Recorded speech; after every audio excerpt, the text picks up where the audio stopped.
Hi there, and thank you so much for choosing RTV News. We hope you're having a fantastic weekend. I'm Isabel Masozera. Now the headlines. The Democratic Republic of Congo natives living in Rwanda request for safety of Rwandans and who are Rwandophones, as well as Kinyarwanda-speaking Congolese nationals living in the DRC, as it is for them here. Rwanda Energy Group REG has highlighted that 2 million homes now have access to electricity. Notable progress towards ensuring all households in Rwanda have access to electricity in the next 2 years. And today, at least 2 million people out of all phone owners use mobile money transfer and payment system. We're tracking it all.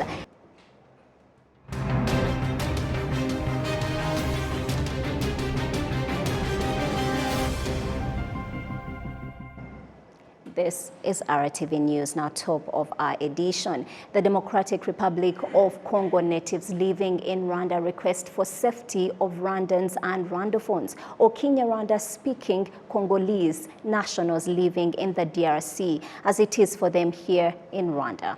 Now, the leader of the Congolese diaspora in Rwanda, Dr. Raymond Owazi, has called for the implementation of the agreement signed between both countries and urged young people not to involve in actions that may lead to insecurity in the region. Prince Manzi has the very latest. Saidi Vianney, a Democratic Republic of Congo native, has been in Rwanda for almost 27 years.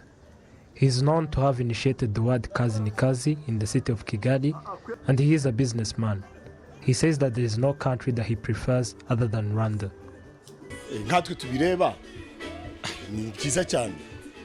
It is amazing. There's no problem. Unless for those who don't know, but the message I can give is that things are great.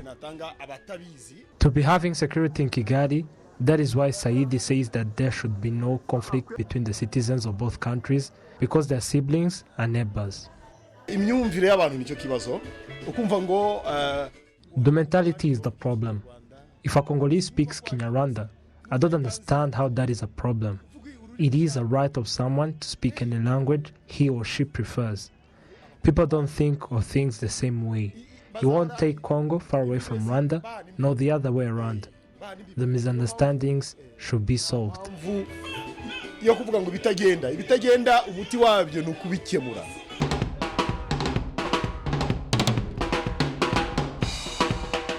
Makamba Magwarwa, also known as Kams, who usually sings Congolese songs in bars and hotels across the Kigali city, is practicing to sing tonight. He has been singing for more than 15 years. He says that Congolese citizens should respect Rwandans and Rwandophones in their country.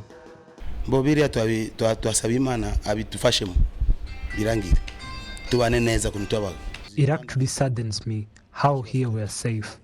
We would like Congolese to take care of them as you do for us.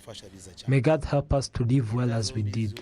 Rwanda and DRC used to live well with one another, but I don't know what happened. The two governments should solve this. Rwandans living there should be safe as we are safe. In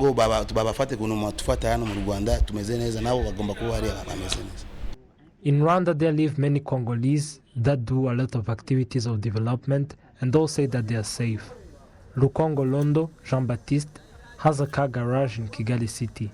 He emphasizes that he feels safe while in Rwanda, and this should be a lesson to Congolese who violate Rwandophones in their country.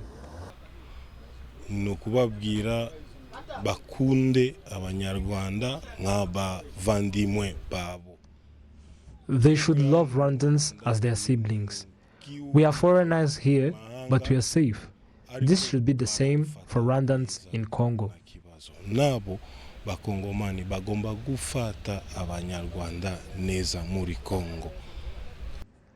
The Association of the Congolese Diaspora in Rwanda released a communique appreciating the safety of Congolese in Rwanda and performing their activities well. This is after the government of the Democratic Republic of Congo continues to blame Rwanda, and yet the issue concerns the Congolese themselves. Dr. Awazi Raymond, leading this association, calls for the youth in his country to not involve in the activities leading to insecurity between both countries and the region in general.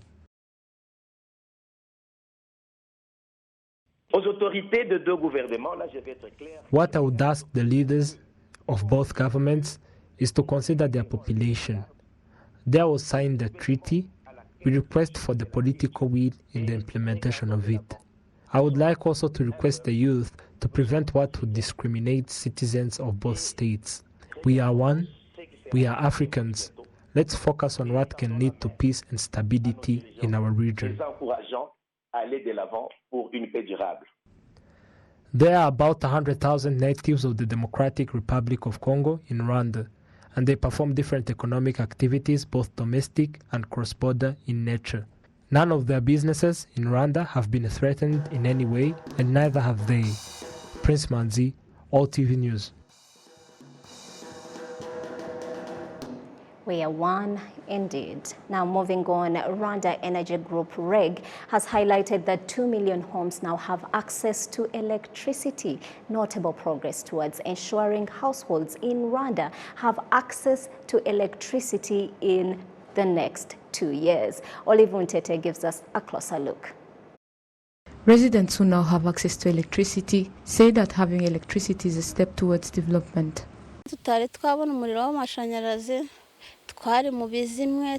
Before we had electricity, we lived in the dark. But now that we have energy, our place is lighted and it is good. It was hard for our children to revise their lessons due to not having power. But now they revise because we have electricity.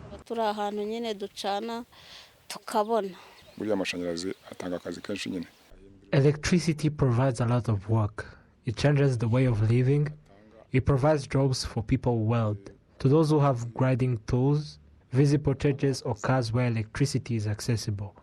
To places where they don't have access to electricity yet, there is need to reinforce the process for electricity to be accessible there too.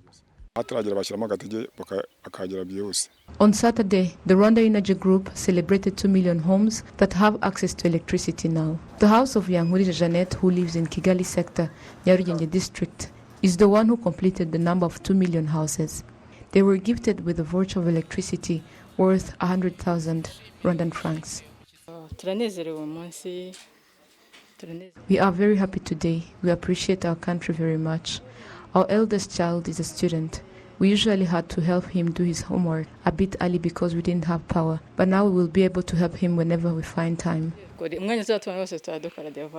Nyarugenge district is at the percentage of 96% in delivering electricity to the people. According to the Rwanda Energy Group, 74.5% of households in Rwanda currently have power. Ron Weiss, the chief executive officer of the Rwanda Energy Group, points out that reaching the goal of providing electricity to all households in Rwanda will be possible by 2024. Though a lot has been achieved, we still have a long way to go to ensure 100% access. 25% to be connected in 2 years is still a big number, but we are sure that this is achievable, and we shall meet again in 2024 to celebrate this. The permanent secretary in the Ministry of Infrastructure, Fidel Abimana, notes that as Rwandans are being facilitated to have access to electricity, the country is also achieving its set goals at the international level.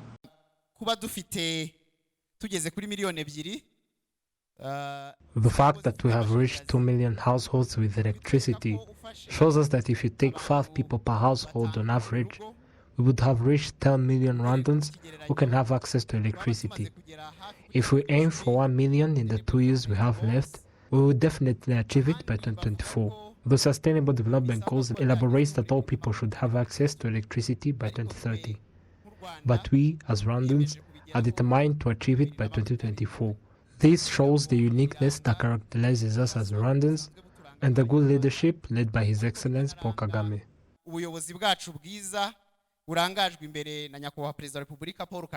Statistics from the Rwanda Energy Group show that in 2000, only 46,000 households had electricity. In 2020, they reached 1 million, and now in 2022, there are 2 million, which equals to 74.5%. The goal is that by 2024, all households in Rwanda will have electricity. Olive Nete, RwandaTV News. 2 million is a fine place to build on indeed. Thank you so much, Olive, for that report. In more news, residents in different parts of the country say that agricultural terraces have changed their lives and doubled their harvest per hectare. This is being said while the government of Rwanda invests more than 2 billion in this project every year. We learn more from Nuriyath Agasaro. All over the country, especially in the hill area, the agricultural terraces, either made by people or progressive in nature, forming naturally over time. It is an activity that has given jobs to the people and increased the harvest per hectare. People say that terraces have changed their life and moved them out of poverty. We used to plant 20 kilograms of beans because we used to plant in a jumbo using garden tools. We planted a lot of seeds, and when it's time to harvest, you only get 50 kilograms. But now we plant in a line and use few seeds, like 20 kilograms, and get 200 kilograms.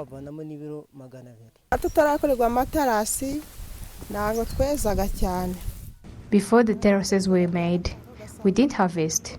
Crops died when the rain fell and soaked it in the tea. And now they made the terraces for us. They dig the holes, and when we put seeds and fertilizers in them, we find that the harvest is increasing.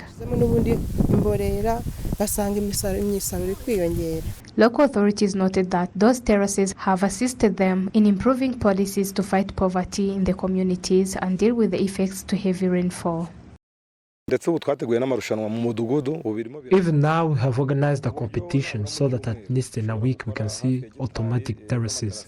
Even if we put a lot of effort into it, because with the help of the people, we can at least do 600 hectares every week. We decided that at least in a year, we will have done 11,000 hectares of progressive terraces, and according to our efforts, we are adding terraces, and we have set ourselves the goal of creating 200 hectares, and we are achieving it by increasing production and fighting erosion. The Rwanda Agriculture and Animal Resources Development Board shows that the development of terraces across the country has helped in the land consolidation program and helps farmers and breeders to make better use of additional seeds and fertilizers. When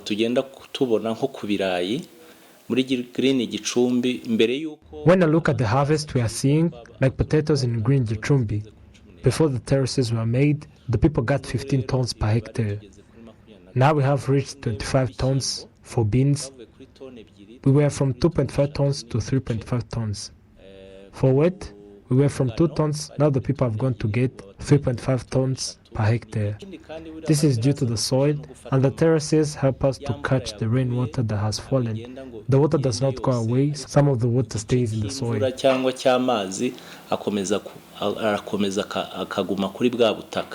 Aside from increasing harvest, agriculture terraces also help in land consolidation programs aimed at cultivating selected crops and help people in forming cooperatives.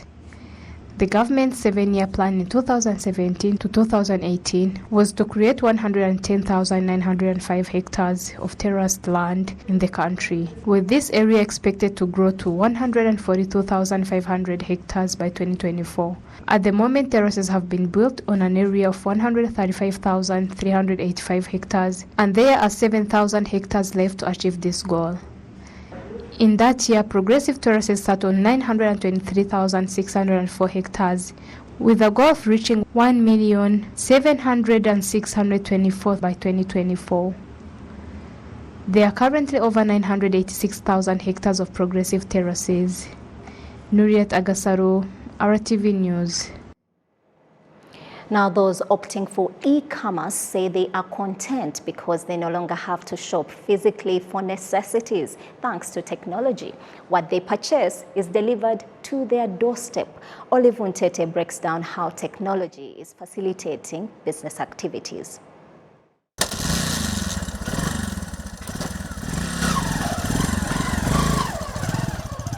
The mobile phone is slowly changing many things in people's lives. Instead of using it for calls only, it can now be used to order goods and have it delivered to you when you want it.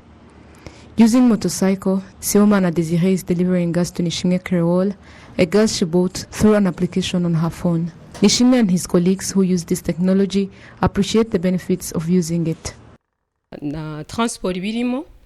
Let's say you use 12 kilograms of gas and you would buy it for 18,000. If you use this app, there is a deduction of 1,000 Rwandan francs.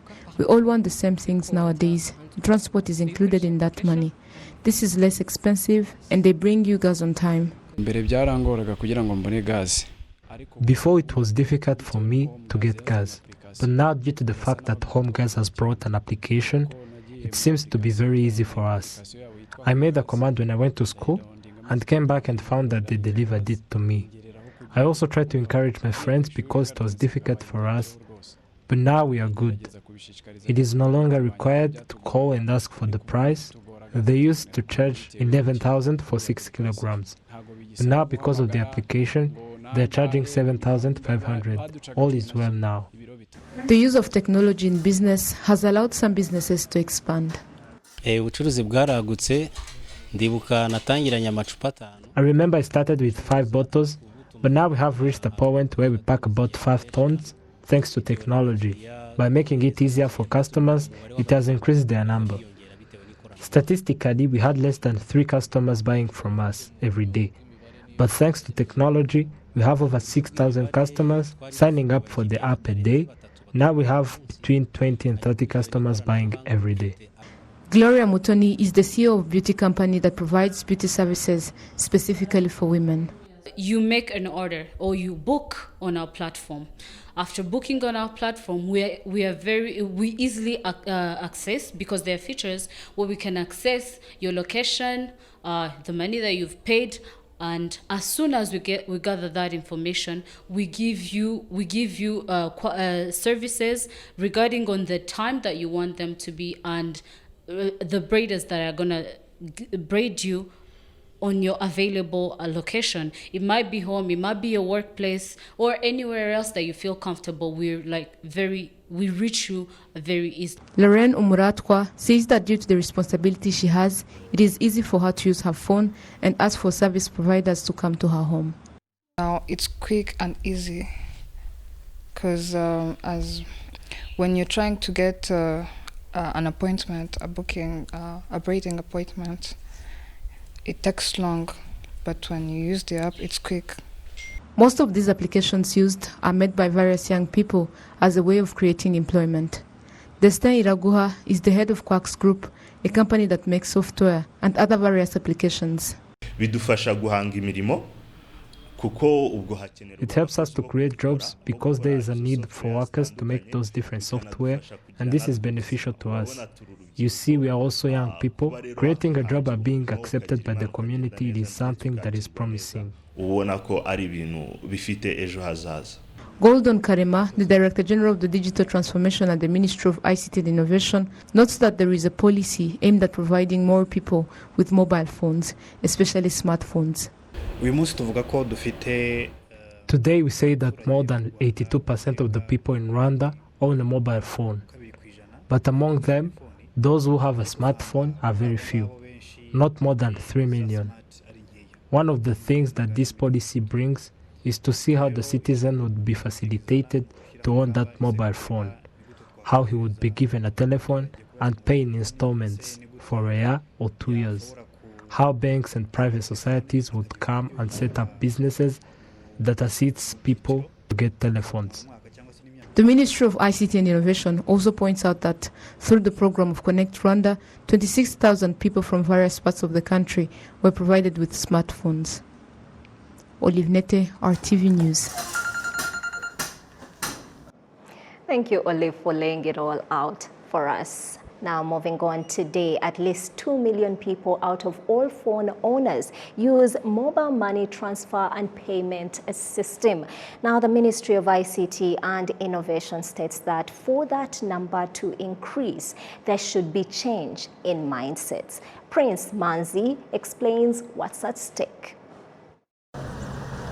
Paying goods and services using mobile money is common in Rwanda, as the statistics by the ministry having technology in charge demonstrate that 20% of people having phone subscription use this system. Some of those that use this system in their daily life say that the high price charged on the transactions is still a challenge.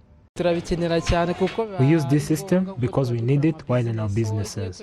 When you send like 100,000 Rwandan francs, they charge 1,000 or 2,500. But if they would reduce this price to like 500 Rwandan francs, that would be great.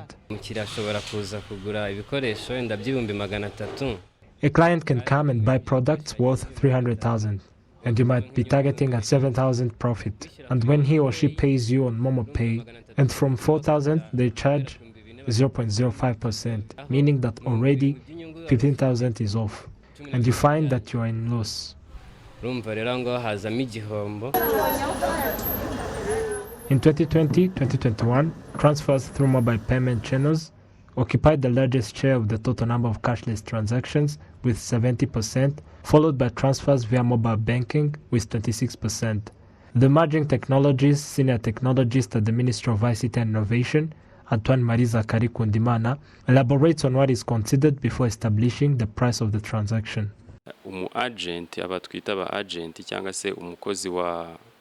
These mobile money agents that provide these services are to be rewarded. We also consider the price of the technology, internet. And another amount is the VAT. The said three are the main reasons considered before establishing the price.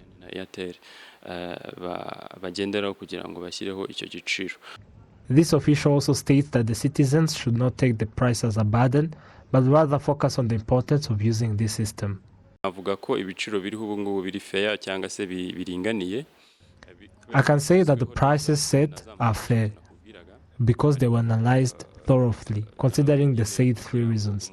But of course, for a citizen to understand this, it requires to first understand the importance of this technology, including the safety of your funds, easy sending and receiving of the funds. We show the citizens that the benefits are greater than the price charged.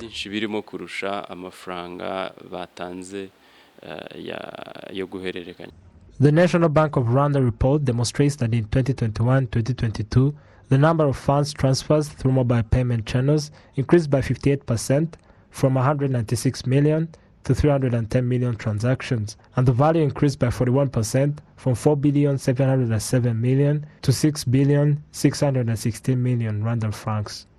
Prince Manzi, RwandaTV News.